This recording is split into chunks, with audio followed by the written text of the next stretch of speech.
The skies above Earth shimmered for a brief moment as a silver craft broke through the clouds, its surface smooth and silent, reflecting the golden rays of the setting sun. Deep inside the ship, alien scientists from the Zarkon Empire moved quickly, their tall bodies wrapped in black biosuits, eyes glowing blue behind thick helmets. "Begin atmospheric scans," ordered Commander Varix, his voice deep and cold. His team of 12 had been sent to this strange green planet to study what the Empire believed to be the source of human strength. For years, the Zarkons had watched humans from afar, seeing their wars, their weapons, their space launches, and their survival in harsh places. But something didn't make sense. Humans were weak alone. Their bodies were soft, breakable, and slow. Yet somehow, they had conquered worlds, defeated stronger species, and lived in peace among death itself. The Empire believed humans had hidden weapons machines, tech, or something even darker. Now, this elite team had one task: find out what it was. As the ship landed in a quiet forest in the northern zone of Earth, leaves rustled under the strange heat of its engine. "Send the scout." Unit Varix commanded. 2 scientists and 3 warrior guards stepped out. The forest smelled wet, alive, and thick with buzzing noises.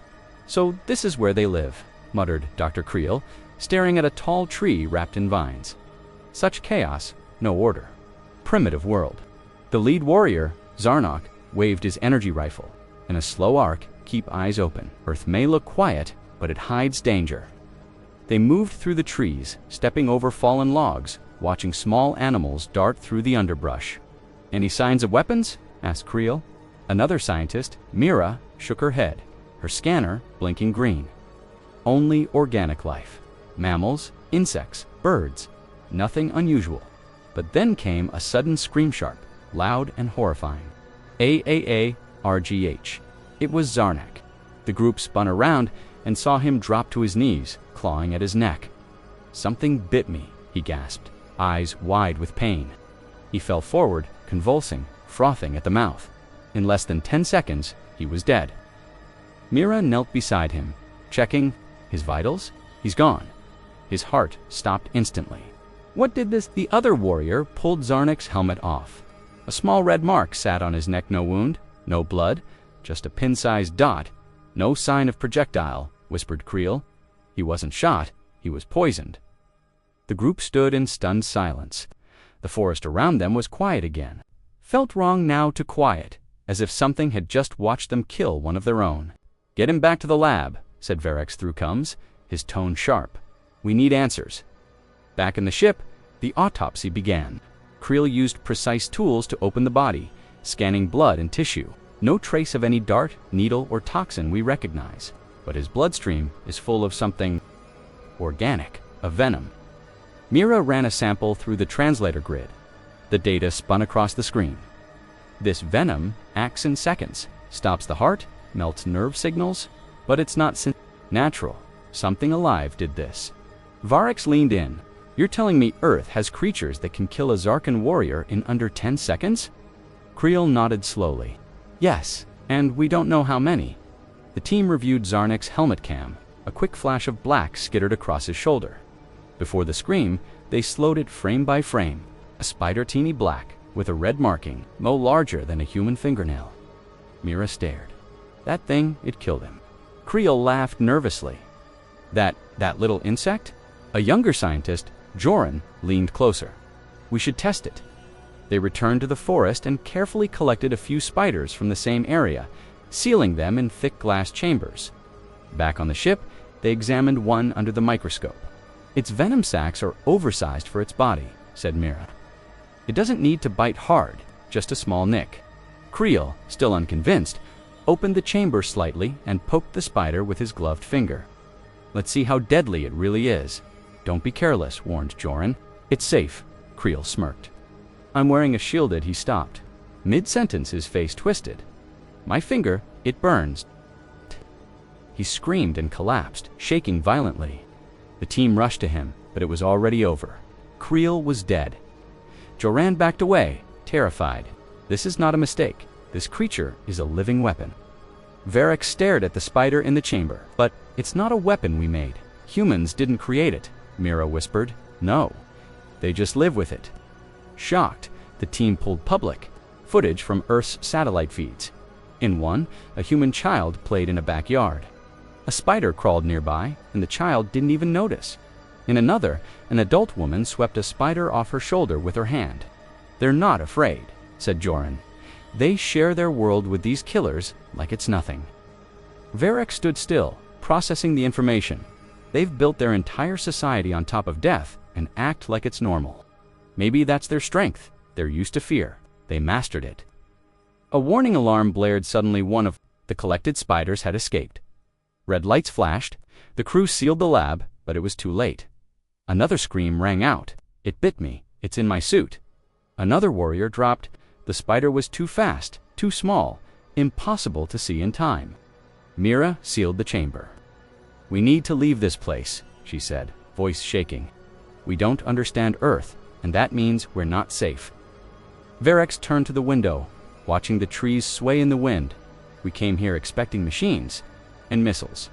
But what if Earth's real defense is its life itself?" Outside, deep in the forest, more spiders moved through the leaves, silent, watching, waiting. The alien ship remained sealed for 2 full rotations of Earth's moon. Its glowing lights dimmed, and the crew's voices lowered to whispers as fear crept in like smoke. Every creak of the ship, every flicker of shadow outside felt like another death waiting to happen. Inside the cold, glowing lab chamber, Dr. Mira worked in silence, her fingers trembling slightly as she hovered over the remaining spider samples. "This species, it is called Latrodectus hesselti," she said, reading from the human database they had hacked. "Humans call it the redback spider. It's not even the deadliest one." Joran's voice cracked as he stepped closer. "Not the deadliest? Are you telling me there are worse than this?"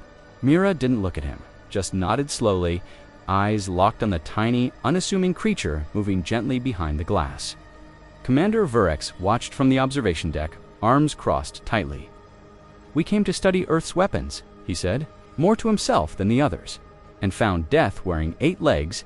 In the corner, a young warrior named Dranik asked, "Commander, why don't humans wipe these things out? They could destroy them, couldn't they?" Mira answered before Varix could. "They live among them, even inside their homes. Spiders are everywhere, on walls, in closets, under furniture. But they don't kill them. In fact, some protect them because they eat insects." "Madness," Dranik muttered. "Pure madness." Mira turned to Vurex, her voice cold and serious. "If something this small and natural can kill us so easily, and humans live with it every day, maybe it's not just the spider we should fear." Varix frowned. "You think humans have evolved beyond fear?" "No," she said. "I think they live above it. That's more dangerous." Varix tapped the glass of the containment unit. "We need to understand its biology, its poison, its role in Earth's ecosystem. Bring in more samples." Safely, hours later, under the cover of night, a small squad was deployed back into the forest. They moved carefully this time, armed with scanners and thermal lenses, looking not for humans, but for webs. They found them easily, dozens of webs stretched between branches, fences, and rocks. Some had tiny insects stuck inside.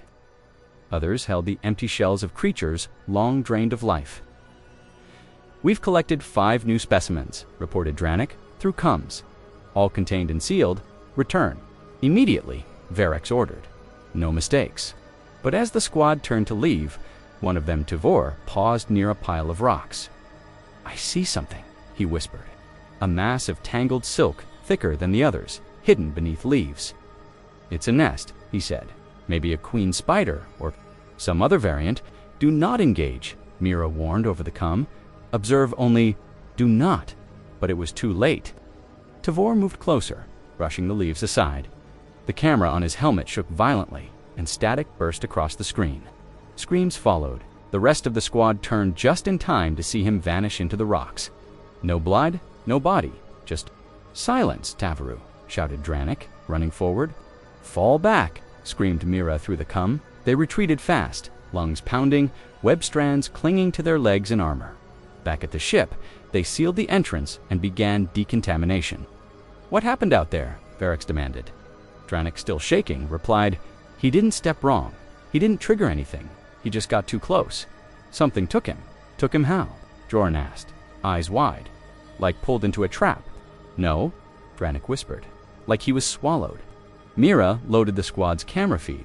On frame-by-frame playback, they saw it. A shadow, 8 limbs, and a flicker of motion faster than any I could track. This was no ordinary spider, she said. It was watching. Varix clenched his jaw. These things hunt. They set traps. They wait. And they're learning, Mira added, voice grim. Every time we return, they get faster, closer. Inside the ship, alarms began to ring. One of the new spider samples was missing. The glass had been broken not from outside, but inside. How is that possible? Joran stammered. These spiders are small. They shouldn't have the strength. They're adapting, Mira interrupted. Reacting to us, understanding us. Panic started to rise in the lab. Every vent was sealed, every gap closed, yet one spider was already unaccounted for. Varix ordered a full lockdown. No one leaves, no one moves alone, and no one takes off their suit under any condition. But fear had a way of finding cracks. That night, while the ship slept in silence, a faint clicking sound echoed through the lower decks. Dranik, on guard duty, followed the sound with his flashlight. It led him to the cargo bay. He whispered, "Hello?" but got no answer. The light flicked left and right, catching only shadows.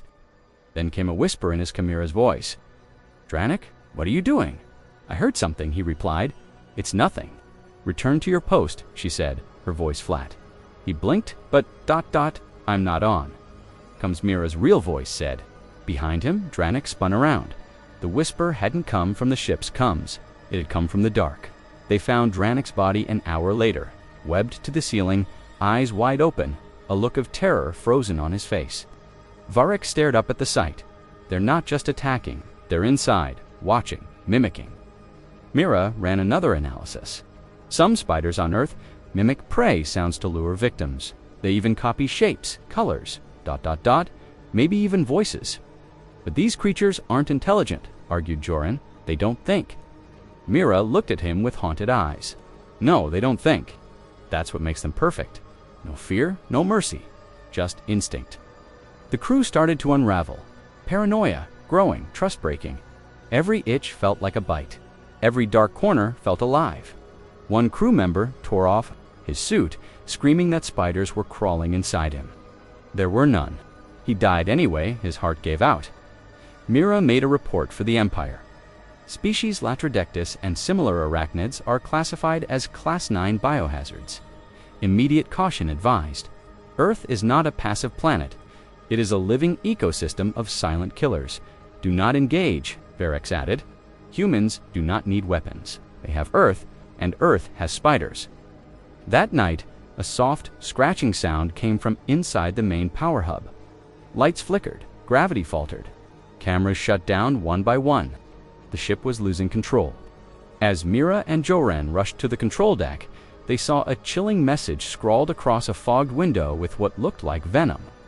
"You are not alone," Varix armed his pulse cannon and turned to the crew. "We underestimated this world. We thought we were the hunters, but we are prey." No one disagreed. The silence inside the alien ship was heavier than the Earth's gravity around it. A thick, invisible fog that wrapped itself around every crew member's throat and squeezed slowly. Commander Varix stood motionless at the main screen, staring. At the last transmission they had sent to the Zarkon Empire, hoping for a response that hadn't come behind him.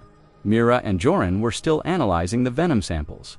Working without speaking, their eyes red from no sleep and fear. "Sequenced the venom completely," Mira said quietly, breaking the silence. Joran looked over, his voice dry. "And it's worse than we thought," she replied. "It doesn't just kill, it shuts down brain signals before pain is even felt. The victim doesn't even know they're dying." Varix turned slowly.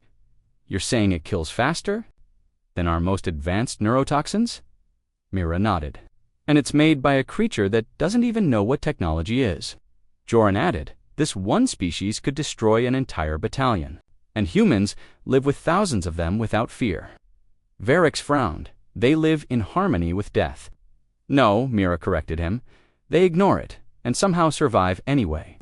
Outside the ship, a motion alert blinked. A small shape moved through the grass, too small to track, too fast to shoot. Dranik was gone. Tavor was gone. Creel 2. All killed not by armies, but by something the humans didn't even consider dangerous. Virex replayed footage from human surveillance. Children walking barefoot in gardens. A man sleeping peacefully near a spider's web. In his garage, a woman brushing a spider off her shirt with a casual laugh. "This is madness," Joren said. "Why aren't they scared?" Mira answered. "Because they learned to live with fear so long ago, it became normal." Then she showed something new on the screen, a map of Earth, covered in red dots. "Each dot is a spider species capable of killing us in seconds," she explained. "There are thousands," Joren whispered. "We're standing on a death trap." A sudden alarm blared warning, internal breach, lower deck. Varex grabbed his plasma rifle. "Seal all doors. No one leaves this floor." Mira and Joren followed him down the dim hallway, lights flickering above as if the ship itself was afraid. "Something opened the power vents again," Joren said. "That's not possible from outside." Varex stopped at the junction door and whispered, "Then it's already inside." He opened the door slowly, weapon raised, but the room beyond was empty. Until he looked up. The ceiling was coated in thin, almost invisible webs, stretching from one wall to the next like threads of a trap, waiting to close. "Joren," gasped. "This wasn't here yesterday." Something dropped suddenly from the vent, only a shadow, but it moved with impossible speed. Mira shouted, "Get back!" They retreated fast, but not before Joren screamed and slapped at his neck. "I got bit." Virex and Mira dragged him to the medroom. Joren, single quotes as breathing was rapid, shallow, heartbeats dropping. Mira yelled. She tried the antitoxin injection. "Nothing, Joren, stay with me," Varex shouted, but Joren's eyes rolled back. 7 seconds later, he was dead. Mira stared at the body. "We can't fight this." Varex turned toward her, voice low and cold. "We have to. We can't go back to the Empire empty-handed." "You want to bring one of these back?" she asked, horrified. "No," Varex said. "I want to bring back the truth." Mira leaned against the wall. "The truth is this. The galaxy thinks Earth's power comes from humans, but it doesn't." "Explain," he demanded. "Earth itself is the weapon," she said. "The planet trains its people from birth. Pain, fear, danger, they grow up with it. While we build shields and armor, they grow skin that ignores the sting of death." Varex lowered his weapon. "So, humanity's greatest strength is that it doesn't flinch." "Yes," Mira said, "and we never saw it coming." Another alert blinked on the ship's main screen. "Life form detected, unknown. Location, engineering bay." Varex looked at her. "That's deep inside, no external access." They moved together, walking in silence toward the engineering bay. Doors hissed open one by one. Inside the room, they found webs draped over every corner, stretched across screens, walls, and even control levers. Mira whispered, "They don't destroy, they wait, they build." Suddenly, a soft clicking noise echoed, not mechanical, not human. It came from inside the walls. Varex raised his gun. "We're not alone." A figure stepped into the doorway behind them. It was another crew member, Larrick, but his eyes were wide, unblinking, and his hands covered in small, moving spiders. Mira stepped back. "Larrick," he spoke, voice hollow. "They don't kill everything, just enough." "What happened to you?" Varex asked. Larrick smiled. "I learned. We all have to learn." And then he collapsed, face first, into the webs. Hundreds of spiders poured from his armor, scattering into the dark. Mira screamed, firing wildly. Varex grabbed her, pulling her out the door and sealing it behind them. "What in the stars was that?" she cried. "They're not just spiders," Varex said. "They're something else now." Mira looked at him. "They're evolving." Back in the control room, they sent a final message to the Empire. "If you receive this, do not come for US. Earth is not weak. Earth is not alone. Humans walk alongside death without blinking. And now, ... it walks with them." The message ended with the image of the ship's main screen static, followed by the faint sound of clicking legs and whispering winds. And the last line written across the screen in venom, We are already inside. The alien ship was falling apart, not in structure, but in spirit, as if the crew's courage had been drained, drop, by tiny invisible fangs. And now, only silence, dread, and fear remained inside its cold steel walls. Mira stood alone, her hands trembling as images of Larek's body being consumed played over and over. She hadn't slept in 2 cycles, and her eyes had grown hollow, but she refused to leave the lab. Not while the spiders were still unaccounted for. Varex entered, his voice rough. We lost the rear stabilizers. The spiders chewed through coolant lines. Mira didn't look up there, adapting to the ship, ... Learning its systems, can they think? Varex asked. No, she said quietly. But nature doesn't need thought to evolve. It only needs time and failure, and we're giving it both. Outside, the forest had grown darker despite the daylight, with branches twisted in thick webbing and nests dangling like strange ornaments in the trees. The team had tried fire, acid, even sonic disruptors. But the spiders came back stronger, each time avoiding the traps and moving in new patterns. Dr. Anik, now promoted to field commander, reported from the latest expedition site. We found something. You need to see it. Varex and Mira followed him through the jungle, wearing double-sealed suits and carrying high-frequency repellents. When they reached the clearing, what they saw chilled them. A massive cocoon, easily the size of a hover truck, hung from the thick trees, vibrating slowly as if something alive pulsed inside. Is that human? Mira asked, her voice nearly gone. No, Dranik said. We scanned it. It's Zarkon DNA, multiple crew members. They're not just killing us, Varex realized. They're harvesting. Why would spiders need Zarkon bodies? Mira asked. Maybe they're feeding the Queen Dranik, said, or worse. Maybe they're studying us the same way we studied them. A loud screech echoed from the trees, not like anything they had heard before, sharp, rattling cry that didn't sound natural. Miraa turned to Varex. That was a signal, a warning. We're too close. Varex gave the order, fall back to base. Prepare for full evacuation. But it was already too late. Dozens of spiders, larger than the previous ones, began descending from the trees, each with thicker legs, longer fangs, and strange ridges on their backs like armor. Open fire, Dranik shouted. Plasma bursts lit the forest, but the creatures moved with terrifying speed, dodging, leaping, vanishing into the shadows, and reappearing behind the soldiers, one by one. Screams echoed through the trees. Retreat, Varex ordered. Full retreat. Mira ran beside him, her scanner going wild. These are not redbacks. These are a new breed. They evolved again. Varex asked, panting. They're not just evolving, she said. They're responding. Back at the ship, only 6 crew members remained. The rest were gone, killed, missing, or worse. We can't stay here, Mira said. They're surrounding the ship. Every exit is covered in webs. Dranik limped into the room, holding his shoulder. They're not attacking the ship directly anymore. They're waiting. Waiting for what? Varex asked. For us to panic, Dranik replied. Then they'll finish us off. She said, they're not isolated. They're connected, Varex whispered. Just then, a proximity alarm blared, warning. Web growth detected near engine core. Seal the engineering section, Varex ordered, but the controls didn't respond. We've lost command, said Mira. They've compromised the internal systems. How? Asked Dranik. They're animals, not anymore, Mira said. They're part of the planet. The lights flickered, and the ship groaned. The AI system, once running smooth, now sputtered. A soft whisper filled the intercom. Not a voice, but a rhythmic clicking, not random. It was communication. They're speaking, Mira whispered. Or warning us, Varex added. In a last attempt, they tried launching an emergency beacon, but the antenna was coated in silk. No message went out. We're completely cut off, Dranik said. We are the last survivors.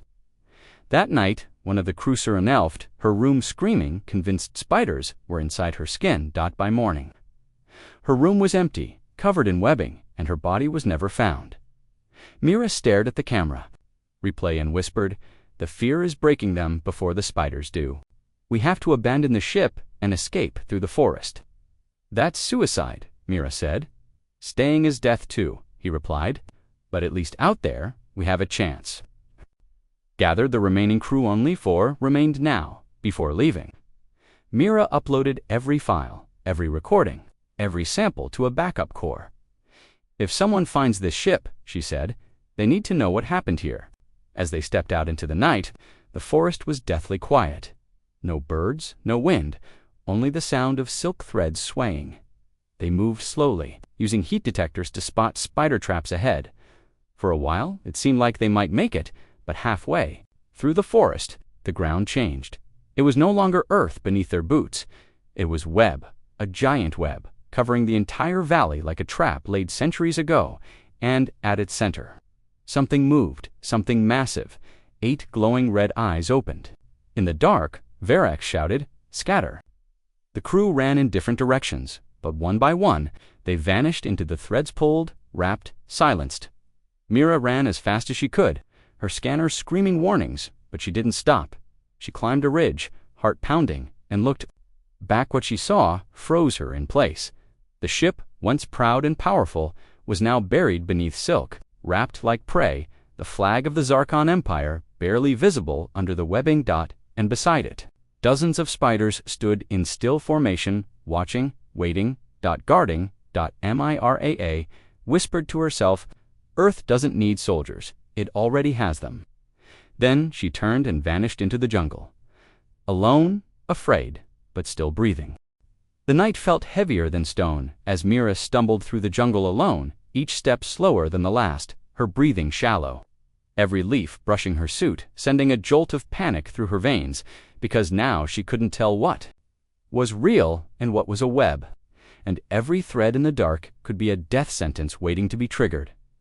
Her boots sank into soft earth, and the trees loomed above her like silent watchers, their branches twisted with webs so thin they seemed like strands of air. But Mira had learned the truth: what looked harmless was always deadly here. The stars above offered no comfort, only watching coldly as another alien life form tried to survive on a planet that was never meant to be tamed. She whispered to herself, "Keep moving. Just keep moving," repeating it like a shield, but inside. Her mind raced with memories: Larek's hollow voice, Joran's final gasp, Dranik's wide, terrified eyes, and the way Varek screamed before vanishing into silk. There was no time to mourn, only time to survive. Her suit's oxygen levels blinked. Yellow dot. She had less than 10 hours before the air ran dry. Suddenly, a soft clicking sound echoed nearby, faint but familiar. She froze. It came again: click dash click dot click click dot. Mira activated her proximity scanner, but it flashed white. Signal scrambled. Unknown life form detected. She turned and saw movement too smooth, too fast. A small shape darted past, then stopped.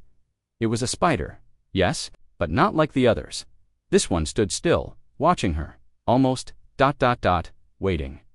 She raised her weapon, but hesitated. It didn't attack. Instead, it slowly backed away into the brush, then stopped again facing her, as if inviting her to follow. Mira narrowed her eyes. "Are you leading me?" Of course it didn't answer, but when she stepped forward, it moved again, guiding her through the dark like a ghost. It was insane. She knew it, but following the spider was better than walking blind into a web. They traveled for what felt like hours, down into a valley surrounded by thick fog. And then she saw it. The ground opened into a crater, massive, unnatural. Inside was a glowing nest the size of a human city. Thousands of spiders moved below, all sizes, all shapes. It looked like a living machine. At the center stood something massive, taller than a building, with legs thick as trees and a body covered in jagged armor. The queen. Mira dropped to the ground, hidden behind a fallen tree, as the spider that guided her walked down toward the queen, then disappeared into the swarm, and for the first time, she felt something she hadn't felt since arriving on Earth. Purpose. "They're not hunting me anymore," she whispered. "They're testing me." Suddenly, her cum crackled. Raa. "Mir, do you read me?" she gasped. The signal was weak but real. She activated her cum. "This is Mira. I'm alive." The voice came again. "Rescue ship approaching Earth's orbit. Repeat, identify your coordinates." Tears filled her eyes. help that someone had received. Her backup signal: I'm in the northern jungle quadrant near a massive nest crater. Sending my signal now. But just as she pressed transmit, the signal jammed. Her scanner blinked red. Interference organic source. She turned and saw webs rising from the trees, reaching into the sky like antennae. They're blocking it, she whispered. They don't want anyone to leave. Suddenly, behind her, a spider lunged. She flipped twice plasma rounds, cutting through it. But 3 more emerged. She ran. Branches tore at her suit, thorns ripped into her skin, blood mixing with sweat as she dodged, crawled, and ducked. Under traps laid across the jungle floor, but then a light, bright, artificial dot. She burst into a clearing and saw a rescue pod descending, thrusters glowing, its hatch already opening. 2 armored figures stepped out. Sarkin pilots. Mira, one shouted. She waved frantically. They're coming! Launch now! One soldier grabbed her arm, pulling her aboard, while the other fired behind her. Burning the trees, dozens of spiders screamed as fire swallowed the jungle. The hatch closed, just as one massive spider slammed into the side, but the pilot hit the thrusters, and they shot into the sky, fire trailing behind them. Inside, Mira collapsed. She had made it. She was alive. Barely. You're the last one, asked the pilot. She nodded, breathless. Yes. They stared at her, silent. Then the co-pilot leaned in. Did you find what Earth's greatest weapon is? Mira looked out the window as the planet shrank below them, and she whispered, Yes. It's not a bomb. It's not a human. It's not even a creature. Then what is it? The pilot asked. She turned to face him. It's evolution. Earth is alive, and it's learning. The pilot nodded slowly. Then we've escaped just in time. But Mira looked down at her arm. A small thread of silk clung to her sleeve, and a faint clicking came from inside her gear. Her eyes widened. Oh no, the pilot turned. What is it? She whispered. They're already on board. The rescue pod rocketed away from Earth, its hull trembling under the strain of escape velocity. But Mira felt no relief, only rising terror. As the faint clicking inside her suit became louder, more rhythmic, and her heart pounded so hard she could barely hear the engines burning behind her. She tried to stay still, listening carefully, hoping it was just her imagination, just leftover fear from the jungle. But then she felt it, a soft movement on her shoulder, a tickle that slid beneath the collar of her armor and vanished into the warmth near her neck. Her voice cracked. Stop the ship. The pilot blinked. What? She grabbed his arm. Something's inside. In my suit. He frowned, unsure if she was panicking or hallucinating. But then he heard it too, that awful sound, like tiny legs brushing metal. Co-pilot reached for a scanner. Hold still. He waved it over her body and stared in horror as the screen blinked red. Organic life form detected. Inside your suit? She ripped off her helmet, and the co-pilot screamed, No. Don't. Too late. The spider shot out, leaped onto the wall, and vanished into the ventilation shaft. The lights flickered. The air grew thick. Mira gasped, pressing her hand to her neck, but the bite hadn't come. Not yet. The pilot slammed the controls. We need full sterilization protocol. Lock the vents. The co-pilot moved fast, sealing the doors. But the spider was already gone. Too small, too fast, too intelligent. Scan the ship, Mira said. Now we have to know how many made it on board. The ship's AI replied in a cold voice. 16 organic anomalies detected. Life forms consistent with Earth-based arachnid DNA. Mira stared in disbelief. 16 how? I was the only survivor? They must have crawled inside the escape pod, the pilot whispered. Hidden, silent, waiting. The co-pilot cursed under his breath. They planned this. No, Mira said. They acted on instinct. But instinct on Earth is more deadly than intelligence on other worlds. The pilot engaged the emergency firewall systems, blasting heat through the vents, hoping to burn the invaders. For a few minutes, nothing happened.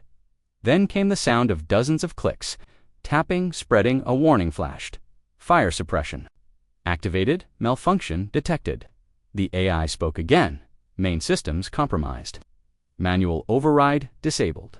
They're inside the computer, the co-pilot gasped. They're not just learning how to kill us, Mira said. They're learning how to control us.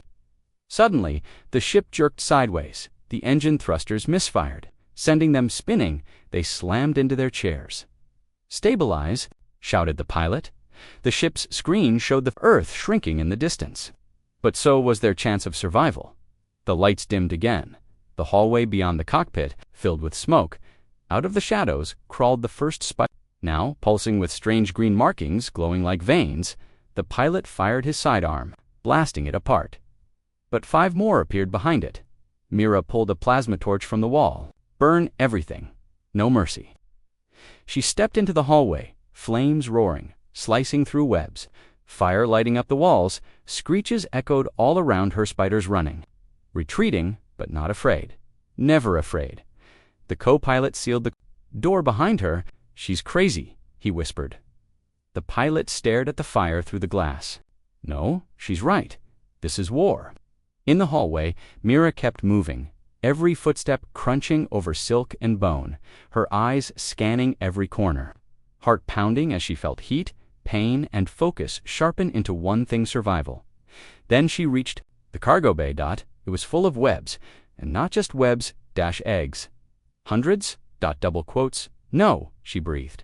"They're not passengers, they're colonists." She activated her torch, but then heard a soft voice, her own voice whispered from the shadows. "Mira." She turned fast. "No one. Mira." It echoed again from every speaker, every wall. Every vent. Then she realized the spiders had copied her voice. A new message played. "We are not here to invade. We are here to become," Mira whispered. "They've gone beyond evolution." Behind her, the eggs began to hatch. Tiny legs emerged, dozens of them, each creature no larger than a grain of rice, but they were fast and hungry. She burned the room, lighting everything, the flames rising, melting metal, fire licking the roof.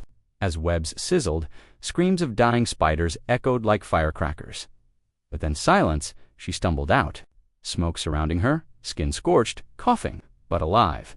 Back in the cockpit, the pilot turned as she collapsed into the chair. "They'll be back," she gasped. "They never stop." The co-pilot said, "We can't land anywhere in the galaxy." With them aboard, Mira looked at him. "Then we don't." He frowned. "What?" She reached toward the control panel, set course to the nearest sun. The pilot's eyes widened. "That's suicide." "It's survival," Mira said. "If even one of them escapes, the galaxy is over." The ship's AI responded. "Manual override required." Confirmed destination. Star System Solus 9. Mira and the pilot both placed their palms on the console. Confirmed. Engaging auto-destruct course. The ship changed direction. No way back, no rescue, but the only safe outcome. As the ship drew closer to the burning light of Solus 9, the spiders stopped moving. They sensed the heat, the death coming for them. Place left. One final message echoed in the ship. "You learned too late." Mira leaned back, eyes closed, whispering, "No, we learned just in time." The sun filled the screen. The ship glowed white, and then the destruction of the rescue ship near Solus 9 sent shockwaves through Zarkan Empire's high command. Not because a ship was lost that happened often, but because of Mira's final transmission. A scrambled signal that arrived seconds before her pod vaporized, carrying one chilling sentence: "Earth is alive and it's learning." Inside the Galactic Assembly, leaders from 100 worlds gathered around the transmission, playing it again and again, trying to understand how an advanced Zarkon science team, backed by military tech, could be wiped out by a planet no one had ever considered dangerous. "Is this a joke?"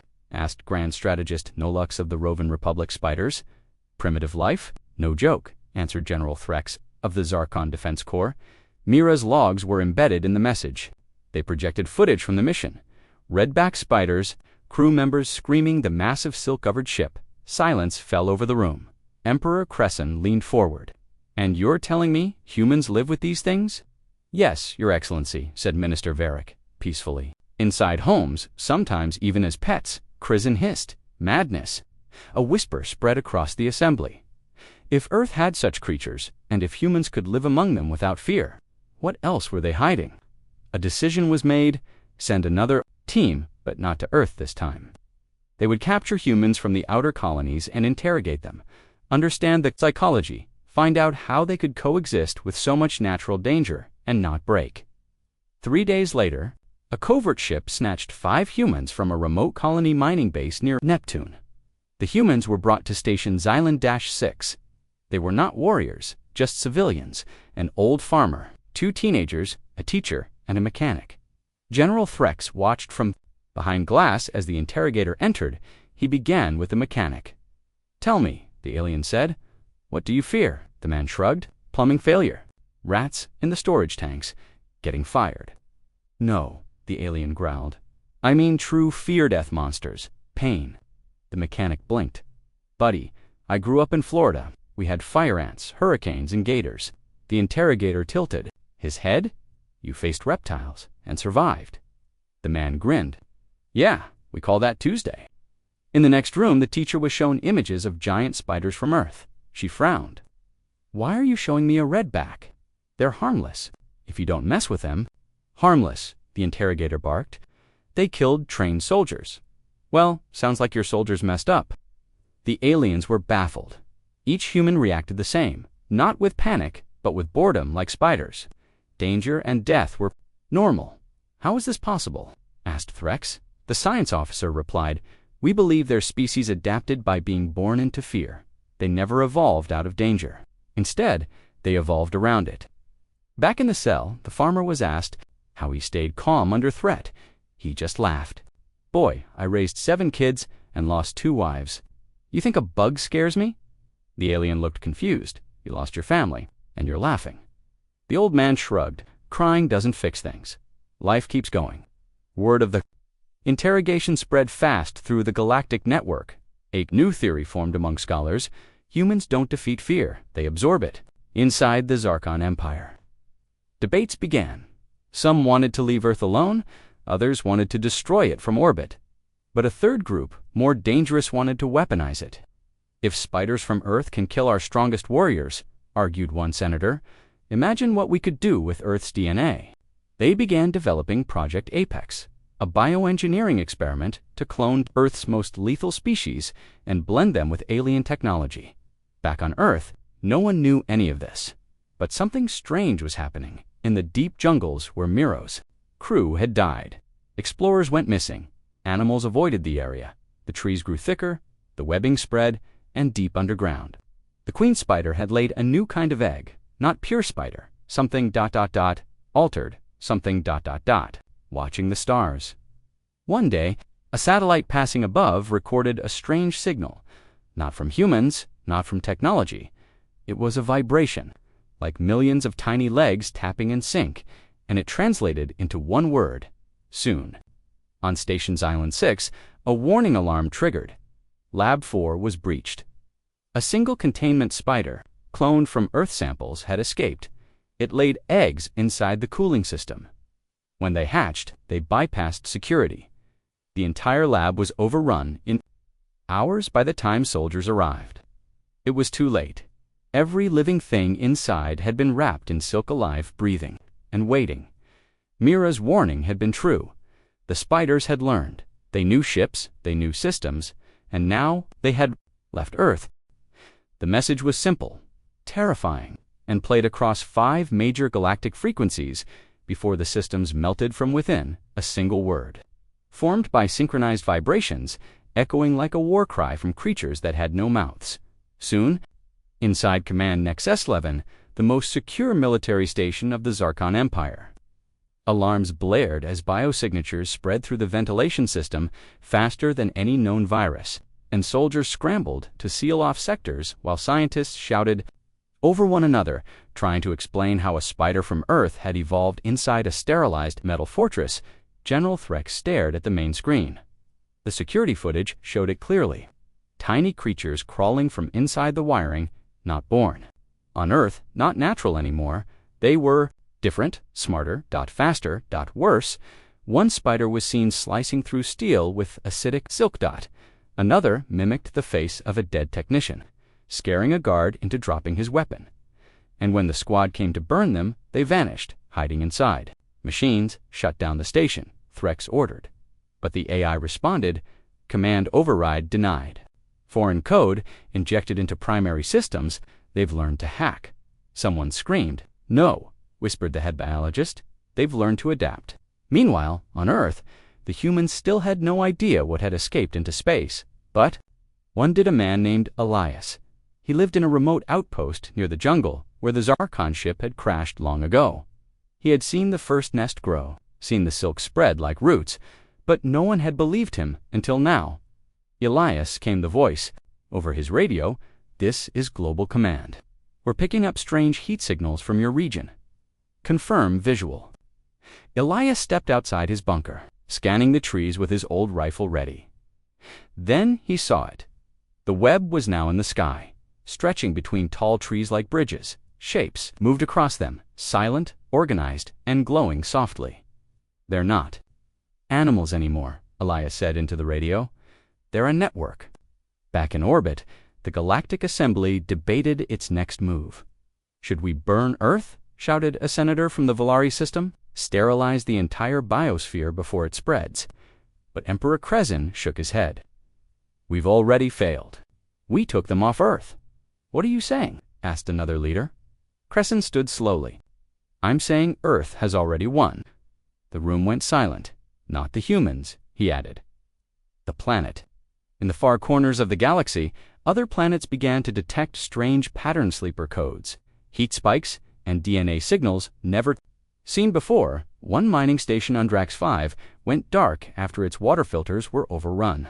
A farm colony on Elruin 3 found their crops wrapped in silk. And the most terrifying part, no signs of ships, no invasions, just infestation, quiet, crawling, and unstoppable back on Earth. Elias gathered old research and sent a desperate message through a secure channel. "Attention. I know what they're becoming. I've seen it. They don't kill everything. They choose." The message bounced through satellites, reaching human scientists on Mars. One biologist, Dr. Rena Cho, read it. "What does he mean, they choose?" she asked her assistant. He looked nervous. "Like they let some live?" Dr. Cho opened old footage from Mira's mission. She paused on a frame showing the queen spider. Its eyes glowed, not like a creature's, like something watching, thinking, choosing there. "Building something," she whispered. "Not a hive, not a nest." "What then?" her assistant asked. She stared at the screen. "A civilization." Back at Nexus 11, Threx stood in the one remaining control room. The rest of the station was dark, wrapped, his soldiers gone. Only him and 3 survivors left. One scientist whispered, "They're not after us anymore." Threx raised an eyebrow. "What do you mean? They're waiting," she said. "Like they want us to witness." Just then, the screen flickered. A new image appeared. A shape, not words, not a face, a symbol, a spider, surrounded by stars. "Is that their flag?" Someone whispered, and then a message formed on the screen. "We are not pests. We are future." The survivors stepped back, for the first time in Zarkon history. The Empire feared something not because it was big, but because it was small. And Smarthrex activated a last beacon, a warning to all life forms: do not engage, do not land. Earth's children have left the planet. But the message came too late. On the moonbase of Kepler 9, strange eggs began to hatch. No one had ever brought spiders there, but they came anyway. One whisper spread across every station, every fleet, every empire. They're everywhere. Across the stars, silence was no longer safety, it was a warning. Because when the spiders of Earth moved, they did so without sound, without ships, and without mercy, crawling through shadows and systems alike, leaving behind not battlefields, but graveyards wrapped in silk. On the orbital station Varela 2, a civilian transport docked for emergency repairs, unaware that inside its ventilation shaft were 3 small passengers, silent, invisible, and already breeding. Within hours, the station's power began to flicker. By sunrise, the food storage system was webbed shut. By nightfall, not a single human remained unwrapped. Meanwhile, back on Earth, Elias stood in the ruins of his outpost, surrounded by traps he had set for years, flamethrowers, pulse mines, scanners, but none of it worked anymore. The spiders had learned. They no longer attacked him. They watched, from treetops, from corners, from shadows. He wasn't their enemy. He was their test. His radio crackled. Dr. Rena Cho's voice came through. "Elias, this is Mars Command. We received your last transmission. We believe you. We've seen it too." "You were right." Elias's voice was tired. I was never trying to be right. I was trying to stay alive, Cho said. Listen. They're showing signs of intelligence beyond biology. They're building patterns. They leave structures in web, repeating their talking. Elias whispered yes. And we think they want us to answer. Back on Mars, Cho had gathered a small team, decoding the web patterns found on station. Wreckage. What they found was terrifying. Mathematical sequences, energy diagrams, star maps. They're trying to communicate, one researcher said. Not with us, Cho replied. With each other, across space. The spiders weren't spreading randomly. They were following a path, one that mirrored ancient migration routes used by early human explorers only. Backwards. They're retracing us, Cho whispered. Like they're mapping our history across the Zarkan Empire, collapse had begun. Not from war, from fear. Entire planets shut down their ports, trade routes closed, systems abandoned, one by one. Outer colonies went dark, and still no one had seen a spider army because there wasn't one. Just scattered silk and death. General Threx, hiding now on a rogue moon, sent a final message to his people. We failed. We underestimated Earth. We thought it was weak, wild, and backward. But Earth is ancient. Earth trains its children with pain. It breeds fear into their bones. Even their smallest life forms are weapons. He paused, and now they have purpose. The message ended with Threx, staring into the lens, his eyes filled with regret. Then the feed cut out. No one heard from him again. Back in her Mars lab, Dr. Cho stared at a 3D model of the largest recorded spider queen. Its body structure was evolving. More neural nodes, more coordination, more ... planning. They're not just growing stronger, she said to her team. They're developing a hive mind. One assistant gasped, like a queen with drones. No, Cho said. Like a queen with generals. Back on Earth, Elias noticed something new. The jungle was clearing itself, not burning, not collapsing, but reorganizing. Like a city, webs stretched not just between trees, but across valleys, forming walls, gates, towers. He spoke into his recorder. They're building something permanent. This isn't a nest. This is civilization. And for the first time, a spider approached him, not crawling, not hiding. It walked on two legs, its front limbs curled like arms, its eyes glowing, and something metal embedded in its back. Zarkon tech. It stopped just meters away and dropped something at his feet, a communicator. Then it spoke, not in words, but in rhythm. Taps, tops, pauses, repeats. Elias listened. Then the communicator translated. We watched. We learned. We waited. We are ready. Elias stepped back. Ready for what? The spider tilted its head. The next word came clear. Ascension. All across the galaxy the same word appeared. On hacked terminals. On colony screens. On web satellites. Ascension. On Mars, Cho stared at the transmission. They're not just spreading, they're evolving. And now they're claiming. One scientist said, but Earth was their home. Why leave? Cho answered softly. Because we left. And they followed. And then it happened. All across human systems, spiders stopped hiding. They stood tall, visible, deliberate as if revealing themselves was part of the final stage and everywhere. They appeared. No resistance lasted more than minutes, because by then, people already knew. You couldn't kill what never feared you, you couldn't stop what was never angry, and you couldn't win against something that never forgot.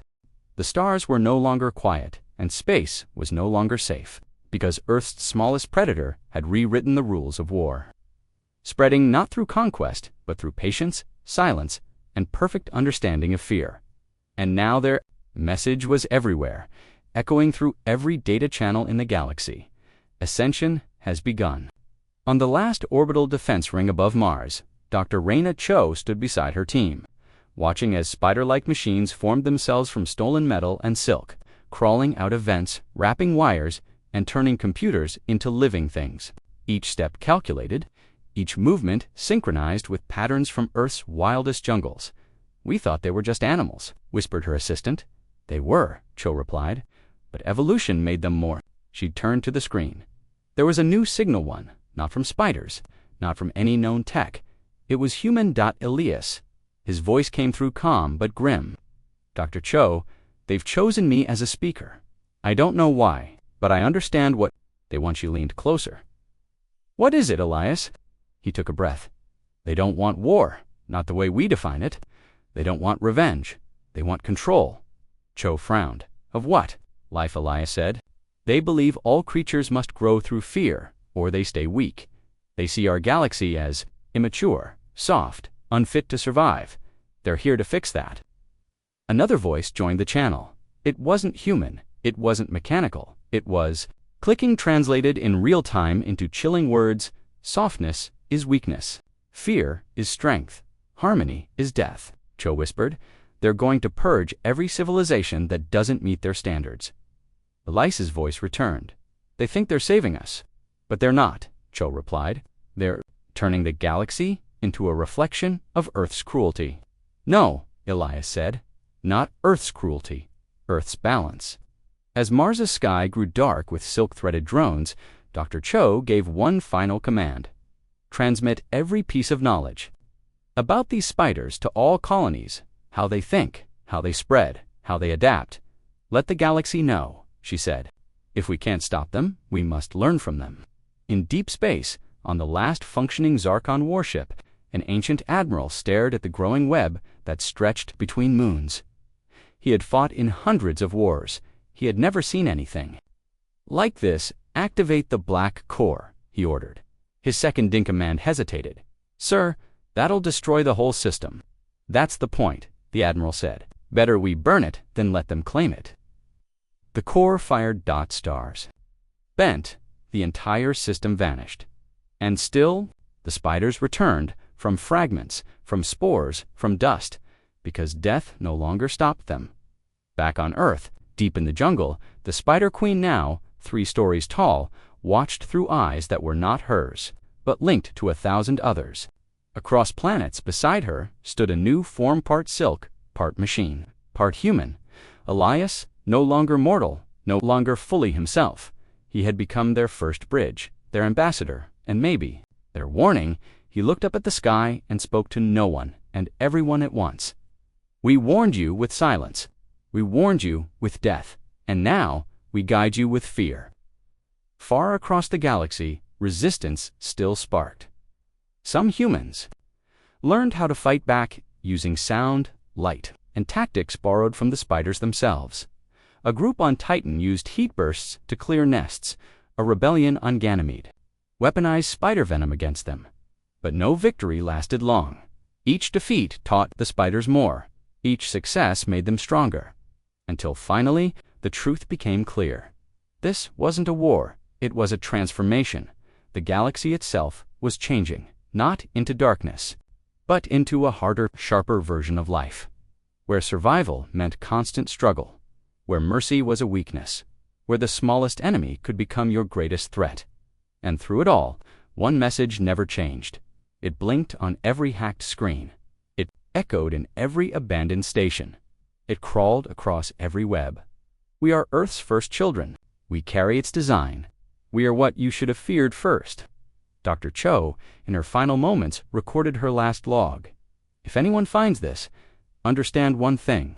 Earth never needed to send an army. It sent nature. And nature doesn't need to win. It only needs time. The spiders gave her a silent end. No pain, no web, just stillness. And as her lab went dark, the galaxy finally understood. Humanity's greatest weapon was never their technology, never their armies, never even their courage. It was the planet itself. And by the time the stars realized it, it was too late. This completes